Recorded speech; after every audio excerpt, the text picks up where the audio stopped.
अवधूत चिंतन श्री गुरुदेव दत्त। काल ऐसा जोगवा मागेनं या मामांनी प्रवचन केलेल्या भगवंत अर्जुनास सांगताय की म्हणून त्या पापपुण्याची तू आपल्या ठाई लागेल म्हणून चिंता करू नकोस, तुझे पापपुण्य मीच होईल। याच्या पुढे परमपूज्य मामाने प्रवचनात सांगतात की जळी पडेल या लवणा सर्वही ज होय विचक्षणा, तूच मी अनन्य शरणा होईन तैसा। तेथ सर्व बंद लक्षणे पापे उरावे दुजेपणे, ते माझा बोधी वायाने होऊन जाईन। येतुलेनी आपैसया सुटलाची आहासी धनंजया, घेई मज प्रकाशोनिया सोडविन तू ते। हे अर्जुना, पाण्यात बीज पडल्यावर त्याचे सर्व पाणीच होऊन जाते, त्याप्रमाणे तू मला अनन्य भावाने शरण आल्यावर तुझे होईल। सर्व प्रकारची बंधन स्वरूप पापे अज्ञानावस्थेत भिन्नत्वाने अस्तित्वात, पण ते अज्ञान नाहीसे झाल्यावर माझ्याविषयीच्या अपरोक्ष ज्ञानामुळे ती नाहीशी होतात। एवढे कळल्याने तू आपोआप मुक्त झाला आहेसच। आता मला आत्मभावाने समजून घे, म्हणजे मी तुला मुक्त करीन। या कारणे पुढती हे आधीन वाहे चित्ती, मज एकास ये सुमती जाणोनी शरण। ऐसे सर्व रूप रूपसे, सर्व दृष्टी डोळसे, सर्व देश निवासे, बोलिले श्री कृष्णे। या कारणाने हे शुद्ध बुद्धी अर्जुना, चित्तामध्ये चिंता वाहू नकोस। तू मला एकाला अभेदाने जाणून शरण ये, असे हे तत्वज्ञान विश्वातील सर्व रूपाने रूपवान, सर्वांच्या दृष्टीने दृष्टी समान, सर्व देशात राहणाऱ्या अशा श्रीकृष्णाने सांगितले। असे सांगूनही केवळ शब्दज्ञानाने अर्जुनाची मोहनिवृत्ती होणार नाही, हे जाणून भगवंतांनी मग सावळा सकंकणू बाहू पसरोनी दक्षिणो, आलिंगिला स्वशरणू भक्तराजू तो। मग त्या श्रीकृष्णाने भक्त लक्षणाचे कंकण ज्या दक्षिण बाहू बांधले आहे, तो कंकणयुक्त उजवा बाहू पसरून स्वतःला शरण आलेल्या त्या भक्तराज अर्जुनाला आलिंगन दिले। अशा प्रकारे श्रीकृष्णाने अर्जुनाला आलिंगनाद्वारे शक्तिपात केला। या भगवत कृपेमुळे अर्जुनाला शक्तियुक्त ज्ञान प्राप्त झाले। ती आदिमाया निर्गुण भवानी त्याचे ठाई जागृत झाल्यामुळे त्याचा मोह मर्दित झाला, त्याची मोह निवृत्ती झाली। भावार्थ रामायणात बालकांडातील 11व्या अध्यायात विश्वामित्र वसिष्ठांना सांगतात, हे वसिष्ठ महाभाग ब्रह्मपुत्र महामुने, गुरुत्वं शक्तिपातेन तत्क्षणादेव दर्शितम्। यावर श्री एकनाथ महाराजांनीच सुरेख टीका केली आहे। तुझ्या गुरुत्वाचे वर्म, मिथ्या देहादी इंद्रिय कर्म, शिष्य होय पूर्ण ब्रह्म, ते समाधी परम श्रीरामी। शक्तिपाते शिष्योत्तमा, पावविले न करिता श्रमा, हे तुझ्या गुरुत्वाची गरिमा, अगाध महिमा तिन्ही लोकी। मग वसिष्ठांनी श्रीरामांना शक्तिपाताने प्राप्त झालेल्या प्रगाढ समाधीतून प्रबोधित करण्यासाठी ऐसे जाणून या पूर्ण, तेव्हा वसिष्ठ आपण मुशुशुकनाडी प्रवेशो न करी प्रबोधन श्रीराम। आणि अशा प्रकारे श्रीराम प्रबोधित झाले। शक्तिपाताने मोहनिवृत्ती होऊन गुरुकृपेमुळे शक्तियुक्त ब्रह्मज्ञान प्राप्त झाल्यावर निर्विकल्पावस्था कशी प्राप्त होते, हे या वर्णनावरून चांगले स्पष्ट होते। श्री दुर्गा सप्तशतीमध्ये महिषासुर वधाची जी कथा आली आहे ती विशेष लक्षात घेण्यासारखी आहे। भगवतीने महिष ठार मारला पण असुर हा शरण आला हे लक्षणीय आहे. याचे रहस्य माऊलींनी 12व्या अध्यायात खुबीने विशद करून सांगितले आहे. माऊली म्हणतात, प्राणशक्ती चामुंडे प्रहारुनी संकल्प मेंढे मनोमहिषाचे मुंडे दिलेली बळी. प्राणशक्ती चामुंडा देवी पुढे संकल्परूपी मेंढा मारून तिला मनोरूपी महिषाचे मुंडके बळी दिले. म्हणजे मनाच्या संकल्प विकल्पांची निवृत्ती झाली. अशी ही मोह निवृत्तीसाठी प्रगटलेली भगवती आदिशक्ती आणखी काय करते, कशासाठी प्रगटली व पावली हे श्री एकनाथ महाराज पहिल्या कडव्याच्या 2ऱ्या चरणात सांगतात. त्रिविध तापाची करावया झाडणी, त्रिविध तापाची करावया झाडणी, भक्ता लागोनी लागोनी पावसी निर्वाणी, ऐसा जोगवा जोगवा जोगवा मागेन. आता हे त्रिविध ताप कोणते तर आध्यात्मिक, आधिदैविक व आधिभौतिक हे त्रिविध ताप संसार दुःखामुळे व या तापत्रयामुळे जो पोळला जातो व विरक्त होतो त्याला परमार्थ मार्गाचा अधिकार प्राप्त होतो असे संत वचन आहे. या त्रिविध तापांची लक्षणे अशी आहेत.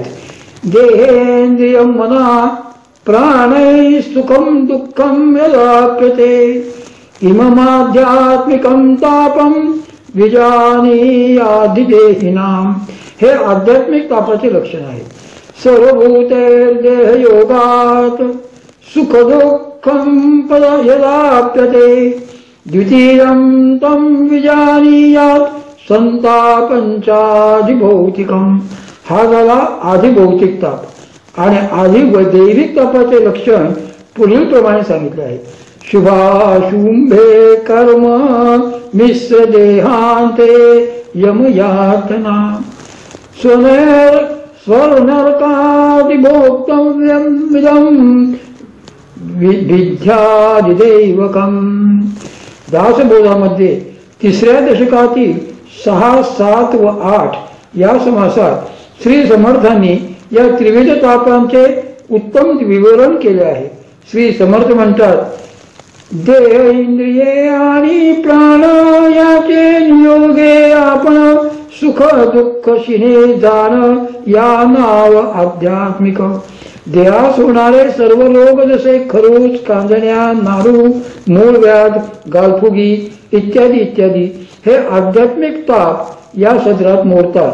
श्री समर्थ सांगतात, नाना चिंतेची काजळी, नाना दुःखे चित्तपोळी, व्याधी वाचून तळमळी या नाव आध्यात्मिक.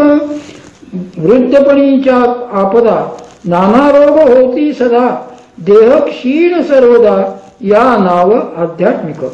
नाना व्याधी, नाना दुःखे, नाना भोग, नाना खांडके, प्राणी तळमळी शोके या नाव आध्यात्मिक. असा हा आध्यात्मिक ताप सांगता सरणार नाही. इतकी याद्वारे दुःख प्राप्ती आहे. आता आधिभौतिक ताप कसा ते सांगतात. सर्वभूतांचे संयोगे सुख दुःख उपदो लागे, तापोताप मन भंगे या नावादी भौतिक. ठेचा लागणे, काटे मोडणे, सर्पादीचे दंश, प्राणी पशुपक्षी यापासून पीडा, विषबाधा, उष्ण शीतबाधा इत्यादी पंचमहाभूतांच्या योगाने होणारे सर्व ताप हे आधिभौतिक म्हणून ओळखले जातात. आता आधिदैविक तापाचे लक्षण श्री समर्थ सांगतात. शुभाशुभ कर्माने जना देहांती यम यातना, स्वर्ग नरक भोग नाना या नाव आधिदैविक.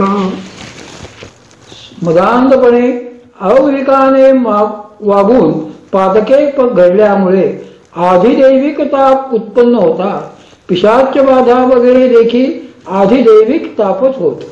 ती महाशक्ती भगवती प्रगट झाल्यावर अशा या त्रिविध तापांची झाडणी करते. म्हणून श्री एकनाथ महाराजांनी म्हटले आहे, त्रिविध तापांची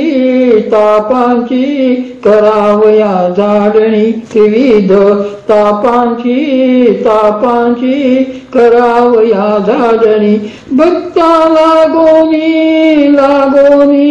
पावसी निर्वाणी, ऐसा जोगवा मागेना. श्री भवानी भक्तांच्या म्हणजे साधकांच्या त्रिविध तापांची झाडणी करून त्याला निवरणी पद प्राप्त करून देते. आता हा भक्त कसा हवा तर श्री गुरूंनी शक्ती जागृती करून दिल्यानंतर त्या भगवती शक्तीवर पूर्णपणे अवलंबून राहू. गुरु दाविल्या वाटा येवोनी विवेक तीर्थतडा, बुद्धीचा मळकटा धुतला जेणे. याप्रमाणे श्रद्धेने व भक्तियुक्त अंतःकरणाने प्रेमाने नित्य वर्तणारा असा हवा. मग असा जो भक्त आहे तोच खरोखर जोगवा मागू शकतो की ऐसा जोगवा मागेन. ऐसा जोगवा मागेन, ऐसा जोगवा मागेन. हा भक्त श्री गुरूंजवळ याचना करतो की माझ्या शरीरात सुप्त असलेली भगवती शक्ती जागृत करून द्या, त्यासंबंधी भक्ती व त्याची युक्ती द्या, मला साधना पण दाखवा. जोगवा म्हणजे भिक्षा किंवा माधुकरी नव्हे. जोगवा याचा खोल अर्थ आपण नीटपणे समजून घ्यायला हवा. आपण भारतीय अनेक सण उत्सव करतो, पण नवरात्री महोत्सव प्रत्येक घरी जेवढ्या पवित्रतेने आनंदाने व उत्साहाने साजरा केला जातो तेवढा कुठलाच उत्सव होत नाही. उदाहरण घ्यायचे झाले तर गणेशोत्सवाचेच घेऊया. हा गणेशोत्सव मोठ्या धूमधडाक्यात साजरा होतो खरा, पण त्याचा मूळ उद्देश मर्म जाणून किती लोक तो साजरा करतात, किती पवित्रता पाळली जाते ते आपण पाहतोच. हा जो उत्सव आहे तो मूळचा गौरी गणपतीचा. एखादी माऊली आपल्या मुलाला स्वतःच्या माहेरी पाठवते व आपल्या मुलीला स्वतःच्या माहेरी पाठवते व नंतर स्वतः येऊन त्यास घेऊन जाते. तद्वतच चतुर्थीस गणपती येतात, सप्तमीस गौरी येतात, अष्टमीस जेवतात व नवमीला म्हणजे मूळ नक्षत्रावर गौरी गणपती विसर्जित होतात.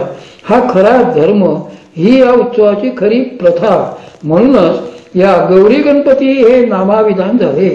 आता मंडळी त्यातही सोय गैरसोय बघतात. मग कुणाचा 1.5, कुणाचा 5, कुणाचा 7 तर कुणाचा 10 दिवसांचा गणपती असतो. परंतु नवरात्र हे 9 म्हणजे 9 रात्रीचेच असावे लागते. त्यात सोय बघता येत नाही. त्यात आजपर्यंत काही बदल म्हणूनच झाला नाही. जसा नवस बोललेला असेल त्याप्रमाणे नवरात्रात मंगळवारी अथवा शुक्रवारी ओला किंवा कोरडा जोगवा मागण्याची प्रथा आहे. मात्र हा जोगवा 5च घरी मागायचा असतो, त्यालाच जोगवा म्हणतात. घरोघरी मागितल्यास ती भीक होईल. जोगवा आणि भीक यातील हाच फरक आहे. म्हणूनच श्री एकनाथ महाराजांनी या अभंगाद्वारे सांगितले आहे की श्री गुरूंजवळ आईचाच जोगवा मागितला जातो. जसा जोगवा 5 घरी मागायचा तसा श्री गुरूंकडून शक्ती जागृत करून घेऊन पंचमहाभूतांचा नाश करायचा.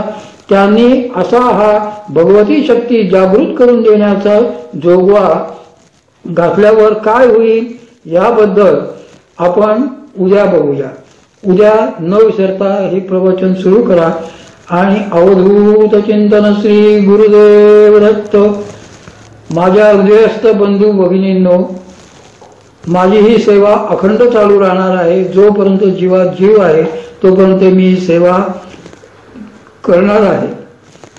आपण आपलं मत मला 97 67 48 63 01 किंवा maulimama@yahoo.com या मेल ॲड्रेसवर पाठवा व आणखीन आपल्या ओळखीचे कमीत कमी 5 लोकांचे नंबर आणि मेल ॲड्रेस मला पाठवा. ही नम्र विनंती.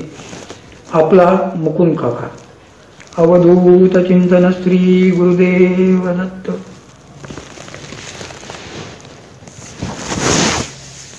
56, 57, 58 काय झालं हे? ते बंद कट करू नाही केली, कट नाही केली.